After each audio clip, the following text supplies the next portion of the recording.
Hello, this is Lord's Legion and welcome to a brand new movie review, and as you can see this is a part of the series known as The Path to Infinity War, where I'm going to be looking back on each and every film within the Marvel Cinematic Universe up until the release of Avengers Infinity War. And finally we get to the true climax of Phase 2, and no, I don't count Ant-Man in this equation, because let's be real, Ant-Man is more for Phase 2.5 film. And the movie we're going to be focusing on is of course Avengers Age of Ultron, which looking back on the movie many people seem to be very divisive in terms of this movie and kind of have mixed feelings in general, but is it really as lackluster as everyone else makes it out to be? Well, let's find out. So when it comes down to the plot, it is pretty straightforward as the Avengers are still pretty much active. However, Tony Stark still believes that they could do so much better in saving the world. And so Tony Stark alongside Bruce Banner decide to create Ultron, which is an artificial intelligence which was designed to be a peacekeeping program. However, the AI itself quickly became warped and saw the worst in humanity, and as a result it decided to go against the Avengers and try to wipe out humanity. And I'm just gonna go ahead and say this, which I do know for a fact that I'm in a very small minority, but I honestly think that Age of Ultron is a lot better than the original Avengers movie. And yeah, I do know that this film does have some flaws, but when you really think about it, Age of Ultron actually improves on the Avengers. Now at this point it's pretty much redundant to talk about the main Avengers, including Iron Man, Captain America, Thor, Hulk, Black Widow and Hawkeye, because everyone knows that they're fantastic no matter what. All of the actors do incredible jobs, and at this point they nail their roles. And if I continue to talk about these actors and their roles, then I'll be beating up a dead horse. Although I really have to give props to Jeremy Renner, who plays as Hawkeye, because this time around he has a lot more to do and he is further developed. And I really like how Hawkeye is pretty much the heart of the group, and he's pretty much as important as an Avenger as anyone else. And sure, his family did feel a bit forced and shoehorned in, but at the same time this was something that was very much needed for the character, and at the very least it actually makes him somewhat different in comparison to the other Avengers, as he does have a legitimate family. And while I'm on the subject in relation to the original Avengers, I may as well talk about the subplot between the Hulk and Black Widow being a romantic couple, which on paper it does seem somewhat interesting, as the Hulk is pretty much a monster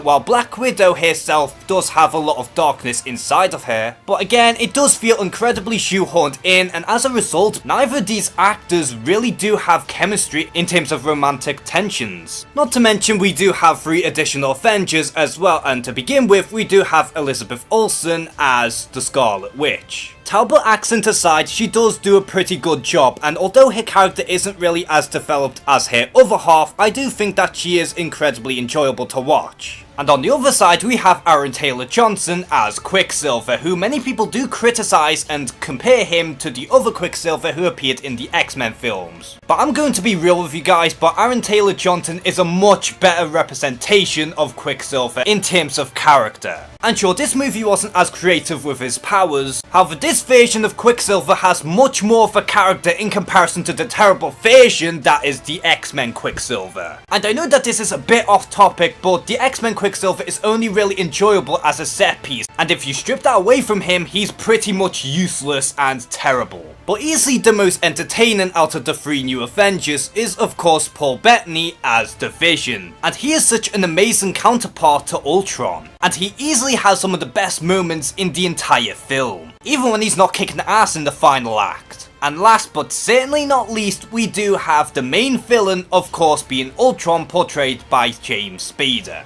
To which many people think that this villain is incredibly weak, and I honestly couldn't disagree anymore. Because Ultron is a fantastic villain, and although he is a one and done villain, he is still very much enjoyable and sinister. And James Spader has that perfect balance between intimidation and snarkiness. His plans were straight to the point, interesting, and above all else, Ultron was a threat to the Avengers, something Loki wasn't in the first film. And plus he does score a point for actually killing off one of the Avengers. Hell, even the CG for this character was pretty awesome. Of course with one glaring exception. But ultimately I think Ultron is easily one of the best villains in the MCU, and I will make a video that will go more in depth as to why I personally believe that Ultron is up there as one of the greats. Because truth be told, MCU Ultron deserves more respect. Speaking of the CG work, the effects as a whole were much better in comparison to the first film, and even the Hulk has significantly improved since then. And like I already said, Ultron and even the Hulkbuster look absolutely incredible on screen.